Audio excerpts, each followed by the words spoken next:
Hello दोस्तों, नमस्कार। Welcome to exam master channel और मैं हूं सौरभ पांडे। सीटेट एग्जाम देने जा रहे हैं आप सभी लोग 16 दिसंबर से, और इस बार परीक्षा ऑनलाइन होने वाली है। याद रखिएगा, इस बार ओएमआर में गोला गलत होने का चांस नहीं है, क्योंकि आपका सब कुछ पहले से एंट्री रहेगा। बस आपका बायोमेट्रिक के थ्रू आपका रोल नंबर, मतलब आपका पेपर जो है वो गलत नहीं होगा। अब आपको बस क्या है, ऑनलाइन पेपर देना है ना। पहले क्या था, ओएमआर ही गलत कर डालते थे, तो एक ये समस्या आपकी निपट गई। हम इसे पॉजिटिव अगर लें, बस आपको क्या है, दूसरी चीज ये है कि ऑनलाइन पेपर होगा तो अब प्रश्न के जो बड़े प्रकार थे वो कम हो जाएंगे। ये जान लीजिए, पहले जितने प्रश्न बड़े बनते थे अब उतने बड़े प्रश्न बनेंगे नहीं, क्योंकि अब उससे छोटे प्रश्न बनेंगे जो स्क्रीन पर आ सके आराम से, हिंदी अंग्रेजी दोनों में। जो भी आपका पैटर्न रहेगा ये समझिए। अब मैं आपको बताता हूं कि आखिरी सप्ताह में आपको कौन कौन सी गलतियों से बचना है और ऐसा क्या क्या करना है जिससे आप 125 प्लस स्कोर कर सको सीटेट एग्जाम में। देखिए, पहली बात तो आपने जितना पढ़ाई की है अभी तक वो पढ़ाई काफी है। बीएड है, बीटीसी है, कुछ भी है, आपने जितना भी अब तक पढ़ाई में अर्जन किया है वो अर्जन आपका काफी है। उसके दम पर आप एग्जाम क्वालिफाई कर लोगे। सबसे पहले क्या करें कि रिलैक्स रहें। रिलैक्स रहने से तात्पर्य यह है कि एग्जाम के प्रेशर को अपने दिमाग पर हावी ना होने दें कि आपको आते हुए प्रश्न में गलत ऑप्शन लगा करके आप चले आए। ऐसा आपको बिल्कुल नहीं करना है। सबसे पहले तो परीक्षा में आपको एकदम रिलैक्स रहना है, कूल रहना है, शांत दिमाग से इस परीक्षा को देनी है। आपने अब तक जितनी भी पढ़ाई की है वो सारी एनसीईआरटी पैटर्न पर पढ़ाई की है। दूसरी बात यह है कि आपने पिछले पेपर्स सॉल्व किए हैं। तीसरी बात यह है कि इन सबका एक निचोड़ आपके पास होगा। जो भी स्टडी आपने 2 महीना, 3 महीना, 4 महीना से की है, इन सब का एक निचोड़ आपके पास होगा। उस निचोड़ को रटने का, समझने का, पिछले पेपर को देखने का और एनसीईआरटी पैटर्न को याद करने का जो असली समय है वो यही सप्ताह है। इसी सप्ताह में आप ये दिखा दोगे कि हाँ वाकई में आपने कितनी मेहनत की है। सीटेट में 125 प्लस नंबर लाना बहुत आसान है, ये जान लीजिए। प्रश्न जो बनते हैं वो आपके विचारों पर बनते हैं, याद रखिएगा। और विचारों का मतलब ये होता है कि देखिए, मैं आपको बता दूं, एक ग्राफ बना दूं। ये है शिक्षक और ये है बालक। अब शिक्षक की सुविधा, शिक्षक की समझ, शिक्षक केंद्रित शिक्षा या शिक्षक का अपना लेवल, ये सब कुछ नहीं। बालक की समझ, बाल केंद्रित शिक्षा, बालक की सुविधा, बालक की केंद्र बिंदु और बालक की जरूरत, बालक की रुचि, यानी सब कुछ यहाँ पर क्या है, बालक है, शिक्षक कुछ नहीं।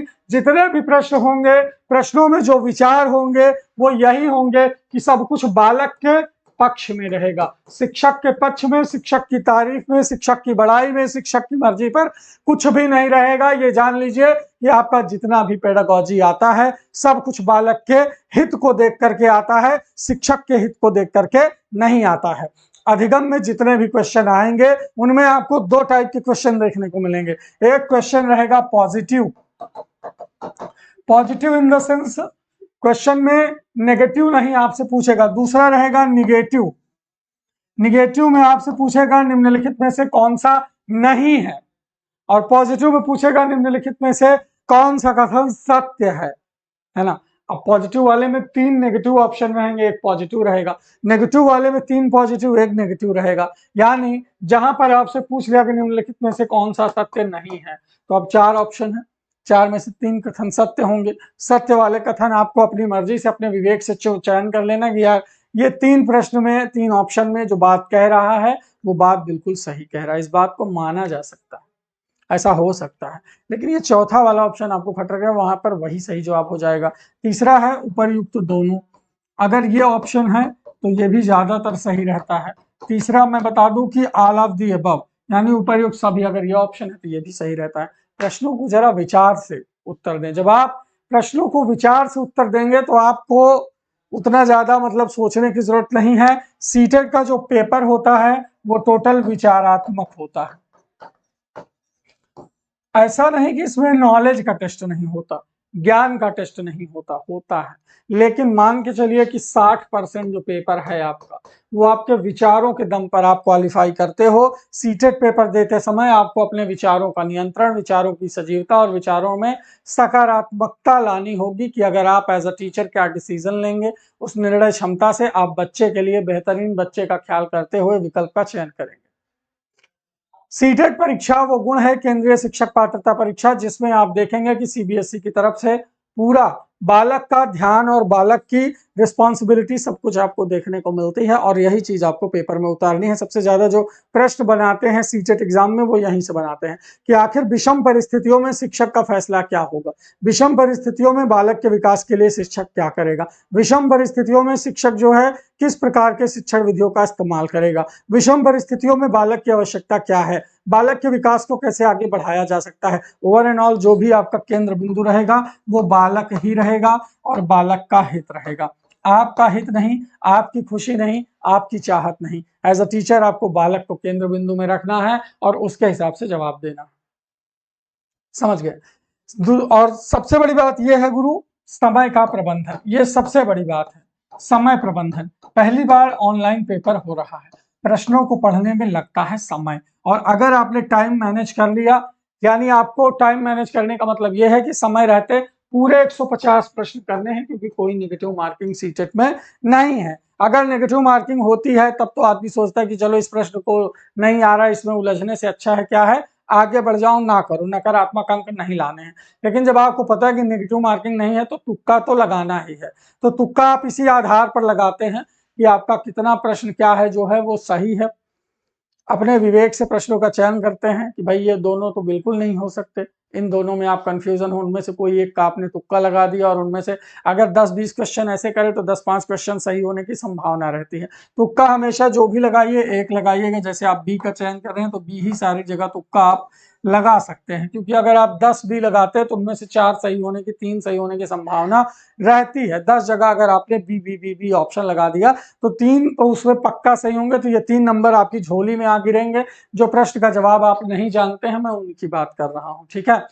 तो इस तरह से आप चीजों से लड़ सकते हैं, डट के मुकाबला कर सकते हैं, और अपने भीतर शिक्षक के गुणों का प्रदर्शन आप कर सकते हैं परीक्षा हाल में। समय का प्रबंधन बहुत अच्छे से करिएगा, ठीक है। एनसीएफ 2005 से क्वेश्चन आएगा, बाल केंद्रित शिक्षा, समावेशी शिक्षा से क्वेश्चन आएगा, विषम परिस्थितियों में अध्यापक बच्चों के लिए क्या क्या सुविधा देगा और क्या क्या फैसला लेगा, इससे क्वेश्चन आएगा। ये सारी चीजें आपके माइंड में रहनी चाहिए और बालक को केंद्र में मानकर आपको इन सारे प्रश्नों का जवाब देना है। सीटेट का एग्जाम आपको पता है, जो भाषा आपने ली है भाषा का चयन एकदम बढ़िया अपनी ही भाषा कर लीजिएगा, नहीं भाषा सेकंड में भी हिंदी आपको मिल जाएगा। पता चला कि भाषा फर्स्ट का हिंदी कंपलसरी है और भाषा सेकंड का हिंदी ऑप्शनल है, तो भैया फर्स्ट कंपलसरी वाला ही करना या पूछ लेना एग्जामिनर से, क्योंकि ऑनलाइन पेपर है, 16 दिसंबर से शिफ्ट शुरू हो रही है। मैं चाहूंगा कि आप सब एकदम बिल्कुल ऑल द बेस्ट करके आओ, यानी सब कुछ अपना पेपर में बेस्ट दो। गुड लक नहीं कहूंगा, क्योंकि मैं लक से ज्यादा ऑल द बेस्ट पर विश्वास करता हूं कि आपका सब कुछ बेस्ट हो, और जब सब कुछ बेस्ट होगा तो उसमें आपका लक भी आ जाता है। लक बहुत छोटी चीज है ना, जब सारी चीजें आप बेस्ट करोगे। तो चलिए, आप सभी लोग, आशा करता हूं कि मेरी बात समझ गए होंगे और इन नियमों का आप पालन करिए। परीक्षा हाल में समय से पहुंचिए, अपनी सीट पर समय से बैठिए, प्रश्नों को ध्यान से पढ़िए, प्रश्नों की सकारात्मकता नकारात्मकता के बारे में सोचिए, क्या जवाब सही हो सकता है, आपसे क्या पूछना चाह रहा है, क्या चीज निकल के आ रही है, पॉजिटिव नेगेटिव।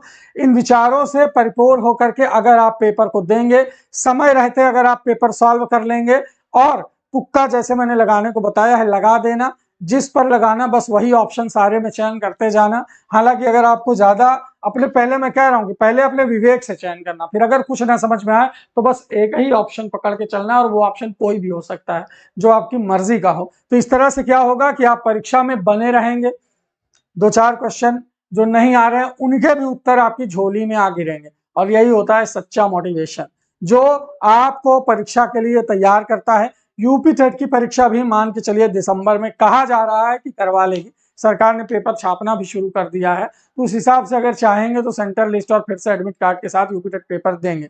लेकिन पहले जो लोग सीटेट दे रहे हैं भाई साहब, सीटेट जरूर निकाल लीजिए। सीटेट के लिए आप सबका all the best, thank you.